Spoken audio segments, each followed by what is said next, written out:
Have you ever wondered what a regular guy would do with superpowers? How about a slightly under-average young man with self-esteem issues and the tremendous pressure from his mob family to become everything he's not? $100 million from his dad later, and Angelo Fortunato got to find out. For $100 million, Angelo got to be Venom for about one issue. When he's remembered as the Venom who died, the weakest Venom. But when you're so much stronger than Spider-Man, how can you be the weakest? To figure that out, we'll have to go back to 2004. So, join me in opening up the archive to witness the tragic fate of the weakest Venom, Angelo Fortunato.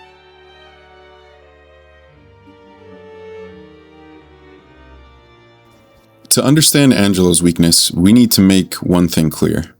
Angelo's weakness was in the mind, not the body. And it started long before he ever bonded with Venom. Angelo belonged to the Fortunato crime family in New York City. But unlike the rest of his family, he was born a little different. He wasn't overly aggressive, ambitious, or even predisposed to crime. He just happened to be born into a family full of people who were. And they never let him forget it. To quote his father, "You seen this little waste of space? You believe it's from the same fine womb that gave me my beautiful Giancomo? Or, I'll finally have a son people don't confuse with a daughter." Yikes. So, now we have an 18-year-old who's constantly reminded how inadequate he is, a young man carrying around every insecurity you can imagine, a destiny as a violent thug to fulfill, despite never really wanting that life in the first place. And now, he's about to taste power for the first time in his life. Sounds like a recipe for Venom, symbiote or not. At the time, Eddie Brock, the first man to call himself Venom, was dying from cancer. Believing he didn't have a long time left, he decided to auction off the symbiote to the highest bidder at a supervillain auction. The highest bidder turned out to be Don Fortunato, Angelo's father.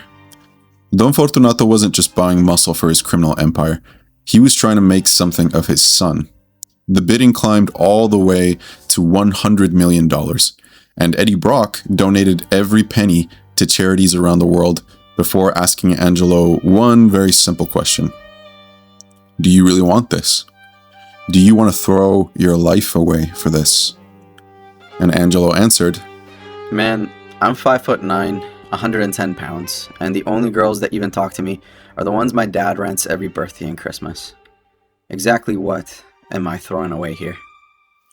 As it turns out, quite a bit. Angelo became Venom, and the Fortunato crime family sicked him on Spider-Man almost immediately. As with most criminals in New York, Spider-Man wasn't exactly a popular public figure with them, and the symbiote happened to know exactly who Spider-Man was. During all of this, Peter Parker was barely holding his own life together. Aunt May had recently been kidnapped. He'd been sleeping less than an hour a night for nearly a week while he looked for her.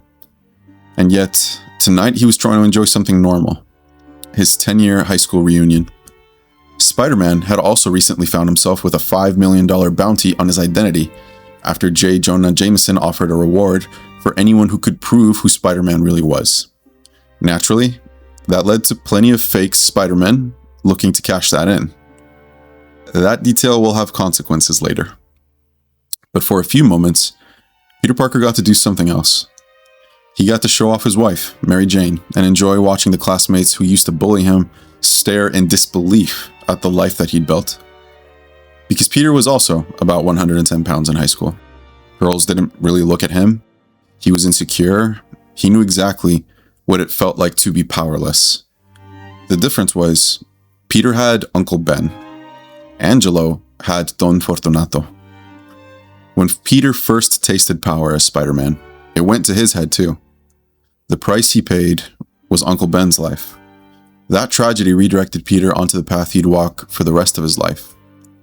Angelo had no such redirection. Which brings us to Angelo's second weakness, a weakness of character. Angelo attacks Peter during his high school reunion, and unlike Eddie Brock, he has no concern for innocent people. Drunk on his own power, Angelo kills 5 of Peter's old classmates.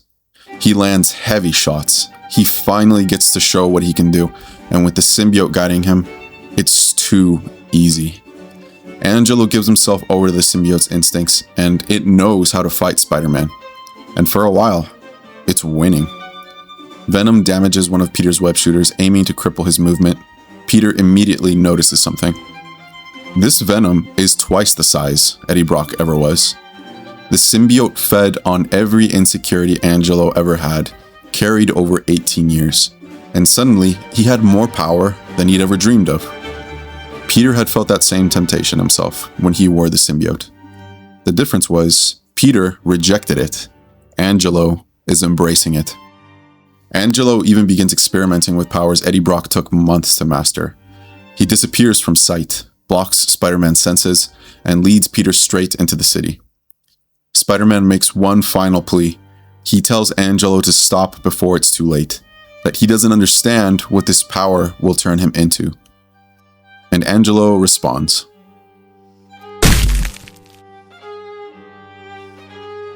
Angelo didn't even hesitate. Not an ounce of regret, just pure arrogance, as he boasted what he did. Angelo Fortunato just killed Spider-Man. A Spider-Man. A man in a Spider-Man suit, to be more accurate, looking to make $5 million off of J. Jonah Jameson's bounty. That's the 6th person Angelo killed tonight, and one was too many. Peter shows the difference in experience between the two and lands a vicious combo on Angelo. Webs and fists and debris hit him at speeds Angelo probably couldn't even process. Spider-Man isn't holding back anymore, and Angelo's third weakness just appeared. A lack of experience. Angelo had almost certainly never been hit like this before. He wasn't used to it. It's so easy to go into shock in moments like this, like the first time you get hit in a boxing match. And that's exactly what happened. Angelo turns around and runs away. Peter knocked the fight out of him and drove him straight into flight, an understandable sentiment when the beating he was getting. But the symbiote wasn't there for understanding. It was here for revenge, and if Angelo couldn't give that to it, it would find someone else. The symbiote left Angelo 20 stories above the city pavement, and he fell like a stone. Spider-Man, with one damaged web shooter, saw Angelo hit the pavement. Within the hour, Don Fortunato arrived with the rest of the family. He looked down at his dead son, and for the first time in Angelo's life, Don smiled at him, finally impressed that his son had become something. Angelo spent his entire life wanting to feel capable, to feel approved of by his father, to get power, because he believed power would finally make him strong. It never did. Peter Parker spent his entire life learning that strength begins after power. That's why one became Spider-Man, and the other became the weakest Venom. So for now, let's close the archive and mourn the man that Angelo could have become, instead of the failure that he died as.